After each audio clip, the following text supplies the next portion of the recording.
Namaskaram Sadhguru. I am in a relationship with a very bitter person who is not interested in spirituality. How can I handle my relationship without losing my way on the spiritual path? If your concern is your spiritual growth only,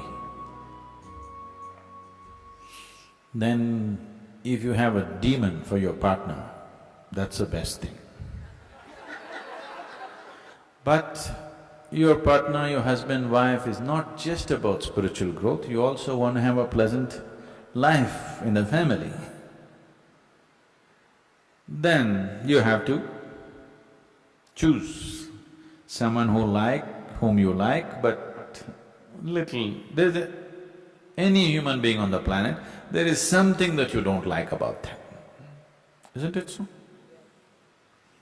So you use that part of it for your spiritual growth, and the rest of it you enjoy. Just as life. So if your intention is to have a good family, then some rapport is needed between two people, otherwise it won't work. Especially if you have produced children, then rapport is must, otherwise you'll foul the new life that's come up. If you create a foul atmosphere, you'll foul up the new life that is coming up. Nobody has any right to do that actually, but people are doing it. But no human being has any right… You can mess yourself up as much as you want, that's up to you. But you can't mess up a fresh life that's just coming up. So, if you're looking for good life, family life, then one has to find rapport, and that rapport means some areas of commonality at least. But if you're looking for spiritual life,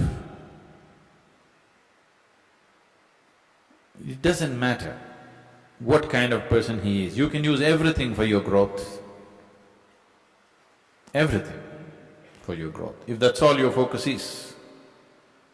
But generally your focus is both ways, you want to have a little bit of that and a little bit of this, so mixed fare. So it gets a little complex. So, to build a rapport takes effort, takes compromise, takes love, endurance. Takes endurance, you know. Somebody is constantly like this, you want to build rapport with that person, but you don't want to go his way. That takes lots of endurance. Yes or no? People whom you love are not easy. So what can you do? One thing is to transform yourself in such a way, being in your presence, unknowingly their cup will turn around. Just yesterday you know, the other day I just went out in the rain, I went out and it started raining, and I was carrying both my India phones because I was expecting some calls, and I mean, one is India, one is Europe, one is America, 3 phones I had. One I had in my jacket, other in my trouser pockets, and by the time I got here it got wet and both the phones just burnt up. Then people around me were telling me, Sadhguru, why carry 2 phones now? We can have 2 SIM cards in one phone. If you hold it like this, you can speak on the India SIM card. If you turn it around, it just shifts into the other SIM card. You don't have to switch anything, just this way it handles one SIM card. If you turn it around, it handles another SIM card. You have to become like this.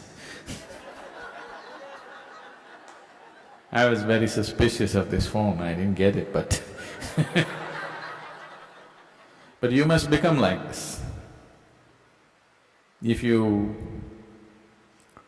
wish to take people who are around you with you,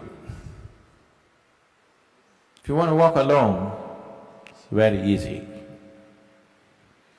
If you want to take people with you, then it takes a considerable amount of effort.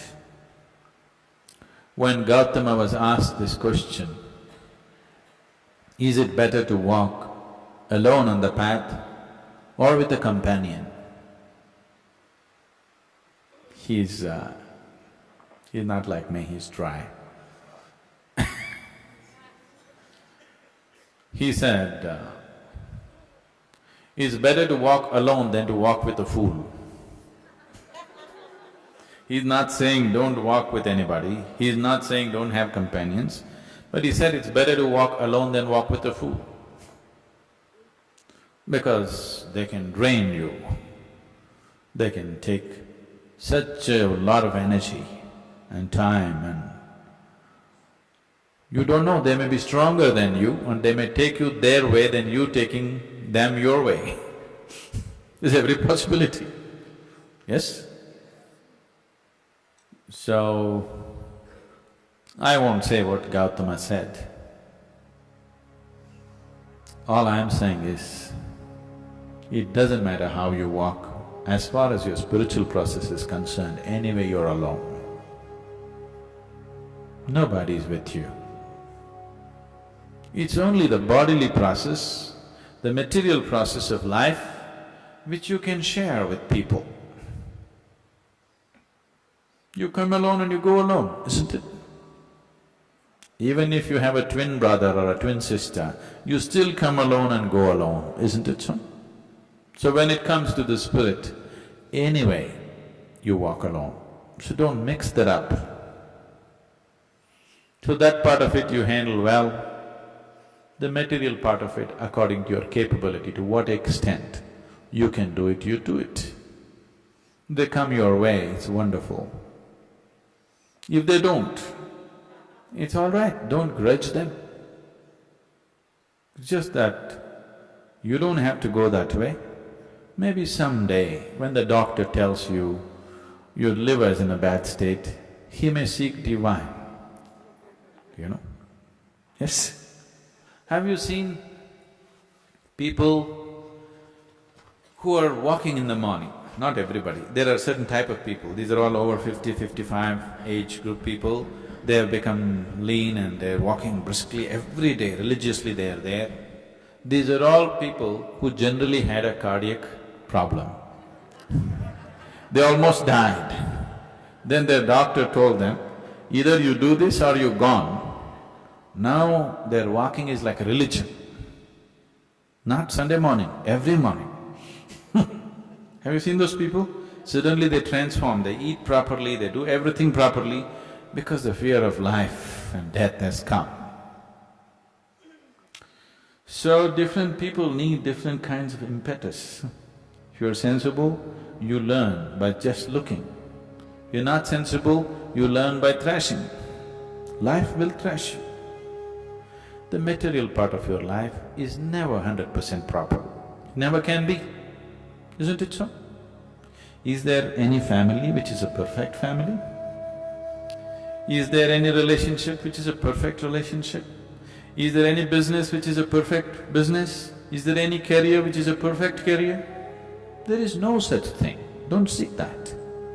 Your life will become wasteful and fanciful if you seek such things.